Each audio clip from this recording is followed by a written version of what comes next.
There is a quiet belief shaping much of modern suffering. The idea that we need to change drastically in order to finally become someone better. As if transformation were a grand event, a spectacular turning point, a day when everything suddenly falls into place. But this belief, seductive as it may be, is a trap. Because while we wait for big changes, small choices keep shaping us, without asking for permission. Perhaps what's been holding you back isn't a lack of discipline, motivation, or willpower. Perhaps it's precisely an excess of them. The constant effort to control yourself, correct yourself, force yourself to be different. And the more you fight against yourself, the farther you drift from real change. There is a paradox here. True transformation begins when you stop internally violating yourself. This video is not about productivity, nor about creating a perfect routine. It's about awareness, about noticing how small, everyday gestures silently construct the person you are becoming. Gestures so simple that we usually ignore them, and so powerful that they determine the direction of our inner life. Maybe you're functioning well on the outside, but something inside feels tired. A kind of tiredness that physical rest doesn't resolve. A fatigue born of repetition, postponement, and living on autopilot. If this resonates with you, stay with me. Because we're not going to talk about goals, but about identity. Not about force, but about care. As you move through this journey, you won't receive ready-made formulas. You'll receive questions, mirrors, spaces for reflection. And if you allow it, you may leave with something far rarer than motivation. Clarity about how small choices, sustained over time, reorganize the soul. The invisible that builds us. How small choices shape identity before consciousness notices. There is a silent force operating within us at all times, even when we believe we are standing still. While the mind occupies itself with big decisions, explicit crises, and dramatic changes, something far more discreet continues to work in the background of our existence. I'm talking about what almost never receives attention. Minimal gestures, repeated, seemingly irrelevant. Little by little, they build the invisible architecture of our identity. Not the identity we declare in words, but the one that reveals itself in our behavior when no one is watching. For a long time, we were taught to believe that transformation happens in decisive moments. A turning point, an epiphany, a big choice. But real life doesn't organize itself that way. It organizes itself in layers. And the deepest layers are not accessed through heroic effort, but through silent repetition. Habits are not just automatic behaviors. They are existential vows we make daily about who we are becoming. When I wake up in the morning, before I even form a deliberate thought, my body already knows what to do. It moves guided by old patterns. These patterns were learned, reinforced, repeated. They didn't pass through philosophical debate or conscious decision-making. And yet, they deeply influence my mood, my energy, and the way I relate to the world. This reveals something uncomfortable. Much of our life is not lived from awareness, but from conditioning. James Clear talks about small, almost imperceptible habits that produce cumulative effects. But here I want to go beyond the idea of productivity or self-improvement. I want to look at this as an existential phenomenon. Each habit is a micro-affirmation about the meaning of life. When I repeatedly postpone something important, I'm training my relationship with time. When I seek distraction every time inner discomfort arises, I'm shaping my relationship with pain. None of this is neutral. What makes this process even more subtle is that it doesn't trigger alarms. There are no sirens when a habit begins to pull us away from ourselves. On the contrary, there is comfort, familiarity, a deceptive sense of control. And that is precisely why the invisible is so powerful. It doesn't confront us, it rocks us to sleep. And while we are being soothed, we are being shaped. Perhaps you've felt this at some point in your life. One day you look at yourself and realize you've become someone you don't fully recognize. There was no clear decision that led you there. No single event. Just a sequence of small, I'll deal with it later, just today, it doesn't really matter. And when you notice, the difference is already there. Not as guilt, but as inner distance. There is something deeply human in this. It's not a moral failure or a lack of character. It's psychological functioning. Our brain learns through repetition, not intention. Our soul organizes itself by what we live, not by what we idealize. And here an important paradox emerges. What seems too small to matter is precisely what matters most in the long run. Take a moment to observe your own routine. Not as someone who judges, but as someone who observes. What are the first gestures of your day? What do you do automatically when you feel tired, bored, or anxious? Where do you go when you need quick relief? These answers aren't just about habits. They reveal emotional survival strategies you've been training for years. And perhaps the most delicate point is this. We don't choose our habits only to make life easier, but to avoid encountering ourselves. Many habits exist to spare us from silence, doubt, and the sensation of emptiness. They function as subtle anesthetics. They don't destroy us immediately, they simply pull us slowly away from presence. And this distancing is almost never noticed at the beginning. That's why talking about habits at this level is not about discipline or willpower. It's about awareness. It's about noticing what is being built while we think nothing is happening. Because in truth, something is always happening. Even when you believe you are standing still, life is sculpting you, gesture by gesture, choice by choice. And perhaps the question beginning to emerge here isn't, what do I want to change? But something deeper and more unsettling. What is silently shaping me every day without my noticing? This question doesn't demand an immediate answer. It asks for presence. And from it, we begin to approach something even more fundamental. The identity that is born from these small, repeated gestures. Identity before effort. Who you believe you are decides long before what you try to change. There is a deeply rooted idea in how we deal with personal change. The belief that we first change behavior and then become someone different. But human experience reveals something subtler, and at the same time, more decisive. Before any conscious effort, before any plan or attempt at change, there is already a silent narrative operating within us. An intimate story about who we believe we are, and it is this story that determines how far we can go. I can try to change a habit for weeks, maybe months. I can push myself, discipline myself, demand more of myself. But if, at some deep level, I still believe I'm not that kind of person, effort turns into tension. There is no integration, only inner conflict. It's like trying to live in a house that, deep down, you don't recognize as yours. At some point, you leave. James Clear points out that lasting habits are built from identity. But again, we're not talking about identity as a social label or a positive affirmation. We're talking about something more intimate, how you perceive yourself when you fail, when no one is watching, when you're too tired to maintain an image. That's where real identity reveals itself. Most people don't abandon new habits because of a lack of ability, but because of internal incoherence. There is a fracture between the desired behavior and the internal self-image. For example, someone tries to take care of their body, but unconsciously perceives themselves as someone who always abandons themselves.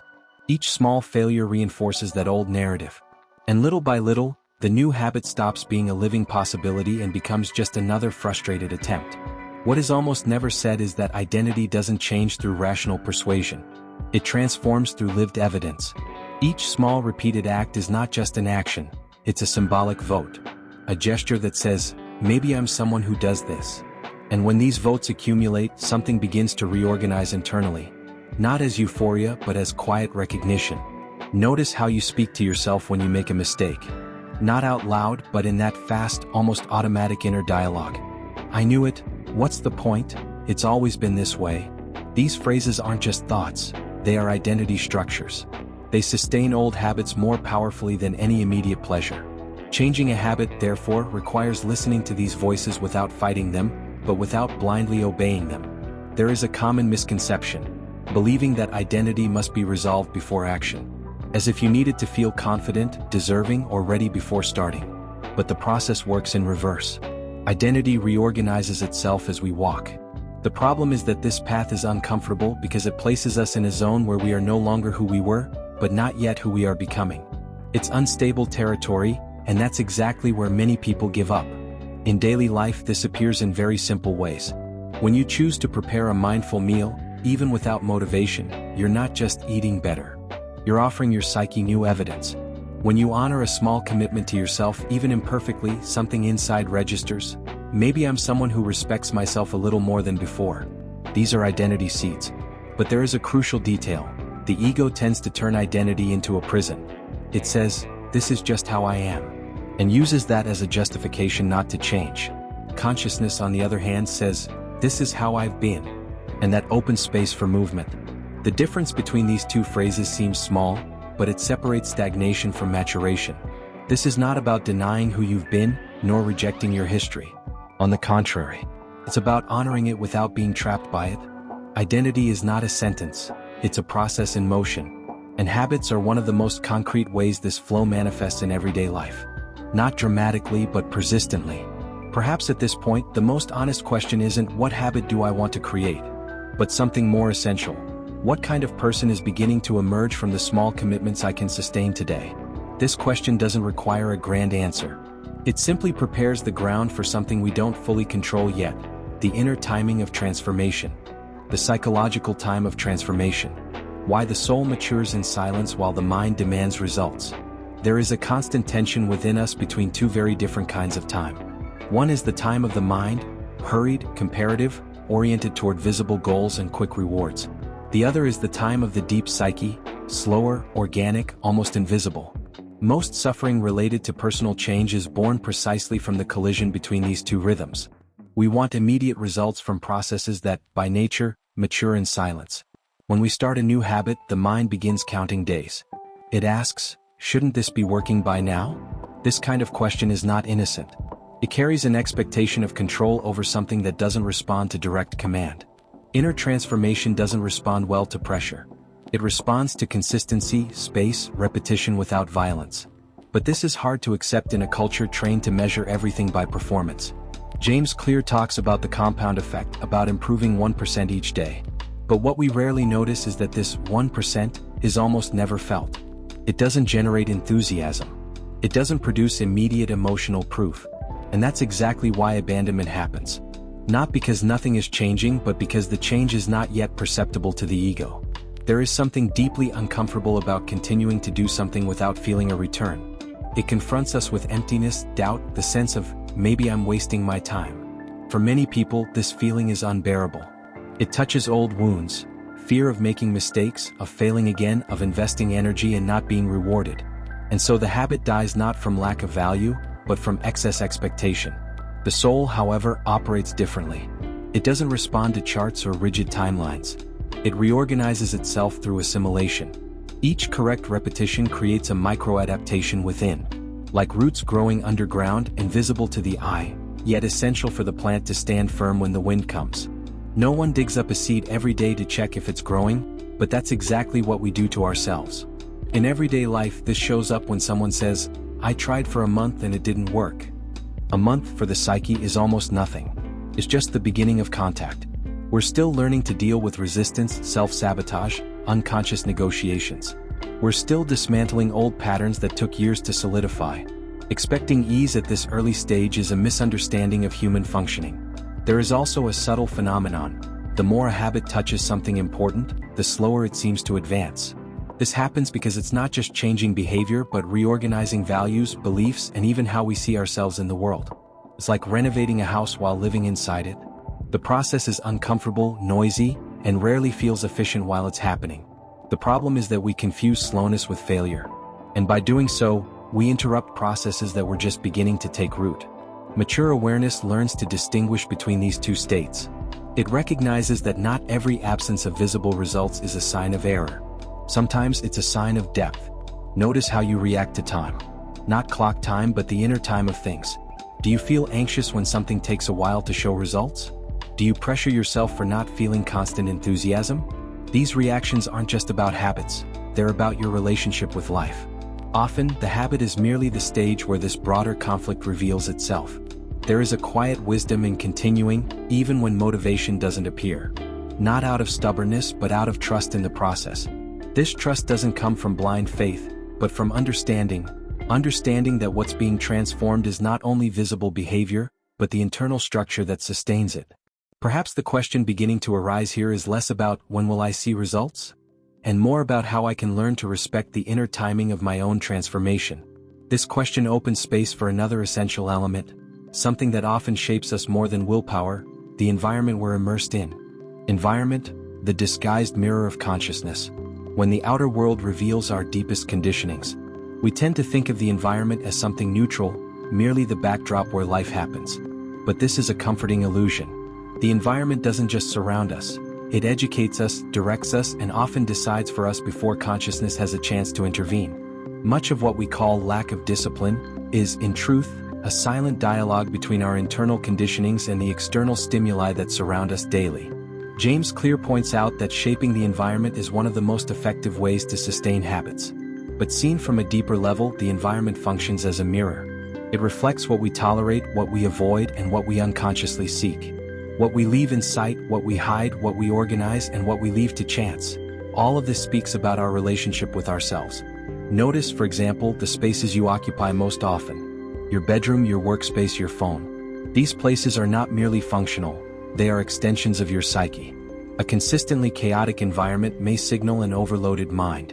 An excessively rigid environment may reveal an attempt to control unacknowledged anxiety.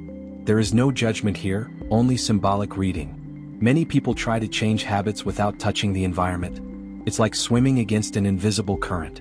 If everything around you invites distraction, excess, or escape, inner effort turns into exhaustion. Mature awareness understands that this isn't about being stronger, but about being more honest about one's limits.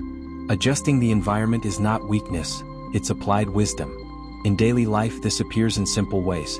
Leaving a book within reach, preparing a meal in advance, silencing notifications, choosing where to place your body and your attention.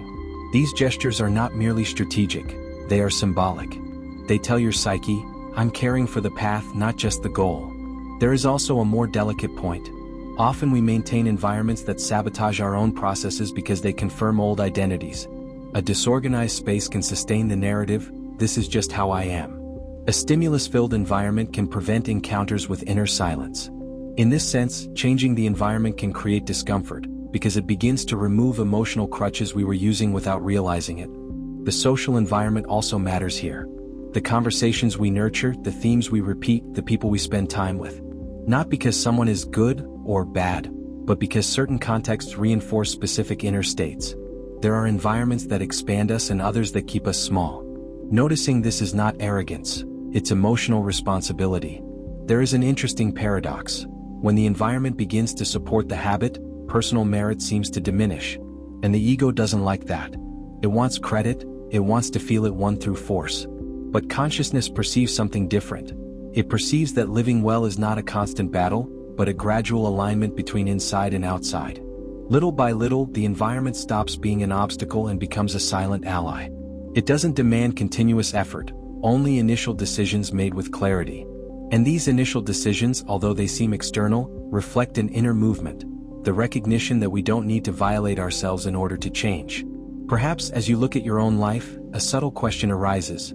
Does the environment around me today support who I am becoming, or does it merely confirm who I've been until now? This question doesn't call for radical reforms, only gradual awareness. Because deep down, the environment always reveals something more profound. How we deal with pleasure, comfort, and relief, themes that begin to touch the heart of our most difficult habits. Pleasure, relief, and escape. The hidden psychology behind habit and everyday self-deception. Few things shape our habits as much as the way we deal with inner discomfort.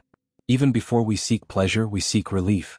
Relief from tension, from fatigue, from the diffuse anxiety that runs through our days. Many habits are not born from the desire to grow, but from the need to anesthetize. And this does not make us weak, it makes us human. James Clear explains that every habit follows a cycle of cue, craving, response, and reward. But at the deepest level, what is at stake is not just the external reward. It is the internal sensation it produces. The habit promises an immediate shift in emotional state. It whispers silently, do this and you won't have to feel what you're feeling right now.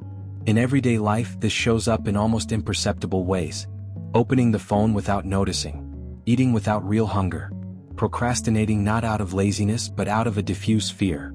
These behaviors are not moral failures. They are attempts at emotional self-regulation. The problem arises when we confuse momentary relief with genuine care. One calms, the other transforms. There is a subtle difference between pleasure and escape. Genuine pleasure expands presence. It leaves us more whole. Escape, on the other hand, narrows us. It temporarily suspends pain but charges a price later. More disconnection, more repetition, more need for anesthesia. Many habits persist not because they are good but because they are predictable. And predictability offers a false sense of safety. Awareness begins to emerge when we learn to observe desire before obeying it. Not to repress it but to listen to it. What am I trying to avoid right now? What sensation does this habit promise to neutralize? When we ask these kinds of questions, something shifts. The habit stops being automatic and becomes a messenger. It reveals needs that are not being met in deeper ways. In practice, this can be experienced very simply. Before giving in to an impulse, take a short pause, not to decide but to feel. Feel the body, the breath, the emotional state. Often, this single gesture already weakens the automatism. Not because the desire disappears, but because it loses its monopoly over the decision. There is also an important point: the more we deny our emotional needs, the more compulsive we become. Discipline without inner listening turns into rigidity, and rigidity sooner or later breaks. Maturity lies not in eliminating desire but in educating it, in offering alternatives that are not merely reactions. Notice, for example, how you seek rest. Resting is not just stopping, it is allowing yourself to be with yourself without excessive distraction. Many habits labeled as bad are failed attempts at emotional rest. Recognizing this completely changes how we relate to them. Guilt leaves, conscious responsibility enters. There is a delicate moment in this process, when we realize that the habit is not the enemy but the symptom. It points to something deeper that needs care. And if we don't tend to it, the habit will simply change form. The compulsion shifts but the root remains. Perhaps the question beginning to take shape here is, what do I really need when I seek this quick relief? Answering this does not require theories but presence. Because when we touch this layer, we begin to approach something even more transformative: conscious repetition. Not as a prison but as a ritual of inner maturation. Repetition as a rite of initiation. When habit stops being mechanical and becomes an inner path, there comes a moment when repetition is no longer just repetition. Something shifts quietly. The gesture is the same, the time is similar, the effort doesn't seem greater, but the inner experience is no longer the same. This is the point at which the habit begins to pass through deeper layers of the psyche. It stops being a trained behavior and starts functioning as a ritual. Not in the religious sense but in the archetypal one. An action that reorganizes the inner meaning of the one who performs it. At first, every habit is mechanical. It requires remembering, effort, internal negotiation. There is resistance, forgetfulness, frustration. But when repetition is sustained without violence, something begins to stabilize. The body learns, the mind relaxes, and the soul starts to recognize that gesture as part of its own narrative. This is when the practice stops being external and begins to operate from the inside out. Rituals have always existed in human cultures as forms of transition and maturation. They marked invisible passages, from childhood to adulthood, from chaos to order, from fragmentation to integration. Habit, when lived with awareness, fulfills a similar function. It creates a bridge between who we were and who we are becoming, not through grand declarations but through silent consistency. James Clear speaks of repetition as the key to change. But here it's important to add something. Repetition without presence may create efficiency, but not integration. The gesture needs to be inhabited. It needs to be lived with enough attention for the psyche to register not only the what, but the how and the why. That is what turns a habit into an inner axis of stability. In daily life, this can be noticed when a simple practice begins to produce something beyond what was expected. A walk that becomes a space for inner listening. A writing habit that starts to organize diffuse emotions. Care for the body that begins to affect how you position yourself in the world. It's not the habit itself that changes everything, it's the meaning it gradually accumulates. There is also a delicate point. When the habit stabilizes, the ego tends to lose interest. It enjoys the initial challenge, the sense of conquest. But the ritual phase is less exciting and more profound. It asks for humility. It asks for continuity without applause. And that is precisely where many abandon practices that were beginning to transform something essential. True initiation does not happen when everything is difficult, but when everything becomes too simple to impress. When you continue not because you're excited, but because it already makes inner sense. This kind of commitment is not born from willpower, but from recognition. This organizes me from within. Notice whether there is any practice in your life that has come close to this. Something that, even when you drift away from it, you miss. This is a sign that repetition has begun to touch something deeper. Absence is no longer perceived as failure, but as inner misalignment. The habit stops being an obligation and becomes a reference point. But it's important to say this: no true ritual eliminates inner conflict. It simply creates an axis around which conflict can be lived without disintegration. Conscious repetition doesn't resolve everything, it sustains. And often, sustaining is more transformative than resolving. Perhaps the question emerging here is not, how many times do I need to repeat? But something more essential. What within me begins to reorganize when I remain even without enthusiasm? This question leads us to a sensitive point in the journey: the confrontation with the ego, control, and the belief that everything depends solely on willpower. The ego, control, and the illusion of willpower. Why we insist on fighting ourselves. There is a very popular narrative when it comes to personal change, the idea that everything depends on willpower. If you failed, it's because you weren't strong enough. If you quit, it's because you didn't want it badly enough. This narrative seems motivating at first glance, but at depth, it is violent. It turns the maturation process into an internal battlefield, where the ego tries to dominate parts of itself. Willpower, in psychological terms, is a limited resource. It wears out, fluctuates, depends on emotional state, environment, and fatigue. Relying on it exclusively is like trying to support a house with a single beam. At some point, everything collapses. The ego, however, likes this idea because it reinforces the illusion of absolute control. If I want to, I can. James Clear shows that consistent habits depend far less on willpower and far more on systems. But at an existential level, this points to something even deeper: the need to abandon the fantasy of total self-mastery. Change is not about imposing a new order by force, but about negotiating with our limitations using intelligence and compassion. The ego tends to confuse control with safety. It believes that if everything is under command, nothing will go wrong. But life doesn't work that way. The more rigidly we try to control our behaviors, the more energy we spend repressing parts of ourselves that don't fit the ideal image. And those parts, sooner or later, find a way to express themselves, often through sabotage. In everyday life, this appears when someone is excessively harsh with themselves over a minor slip. One day off the plan becomes a reason for complete abandonment. Not because the habit lost value, but because the ego interprets the mistake as proof of incapacity. This thought is more destructive than the error itself. It breaks continuity, which is the true ground of transformation. There is a fundamental difference between discipline and rigidity. Discipline is born from care for what matters. Rigidity is born from fear of losing control. The first tolerates adjustments, mistakes, and restarts. The second demands perfection and, therefore, becomes unsustainable. A mature habit needs the former, not the latter. When we begin to abandon the inner struggle, something shifts. Instead of asking, "How can I force myself to do this?" we begin to ask, "How can I make this more possible for myself?" This shift in question is an act of psychological maturity. It moves the focus from confrontation to alignment.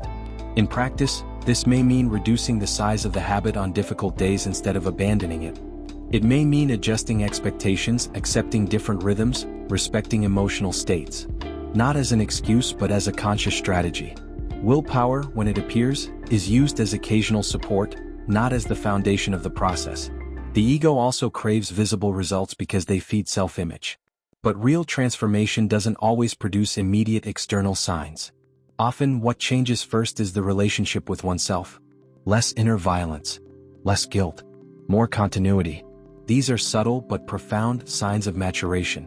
Perhaps the question beginning to arise here is, in what moments am I trying to defeat myself, when what I really need is to understand myself better? This question leads us to an inevitable point in the journey: error, falling, and the way we deal with failure, not as an exception but as an organic part of the path. Falling, error, and return. Failure as an organic part of the process of consciousness. There is a point in every journey of change that inevitably arrives: the fall. No matter how conscious, organized, or committed we are, at some point we make a mistake. We interrupt the habit. We repeat an old pattern. We do exactly what we swore we would never do again. And in that moment, something far more important than the habit itself comes into play: the way we interpret the error. Most people do not abandon a process because of the fall, but because of the narrative they build around it. The error stops being an event and becomes an identity. "I failed" quickly turns into "I am a failure." This leap is automatic, almost invisible, but deeply destructive. It doesn't just interrupt the habit, it interrupts the relationship with oneself. James Clear mentions that missing one day doesn't ruin a process, but missing 2 days in a row often marks the beginning of abandonment. What he indirectly points to is something psychological: the difficulty of returning without internal punishment.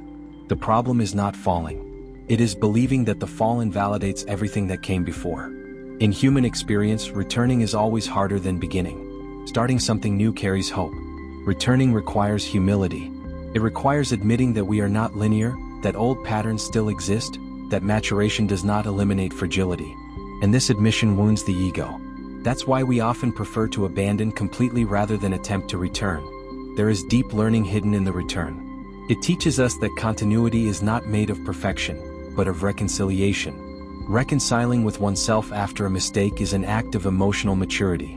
It means saying, "I fell, but I do not abandon myself." This posture, repeated over time, transforms more than any perfect streak ever could. In daily life, this can be lived very concretely. Missing a day of practice and the next day resuming in a simple way without exaggerated compensation. Not trying to pay for the mistake with excessive effort. Just returning. This seemingly small gesture profoundly re-educates our relationship with failure.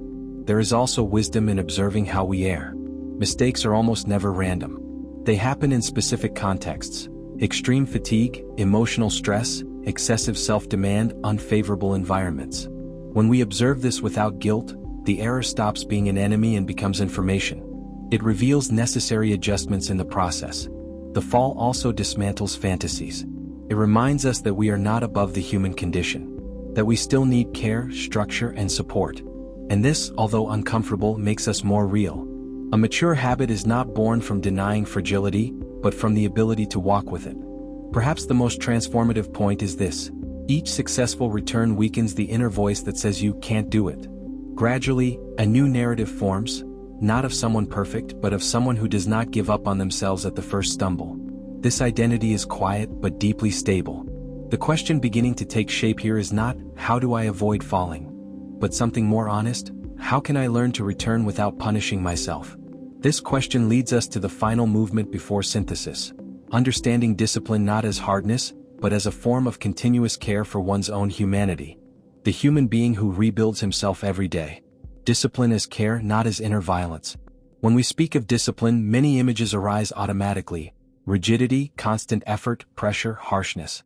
For many people, discipline is synonymous with an inner war, defeating laziness, taming impulses, controlling emotions.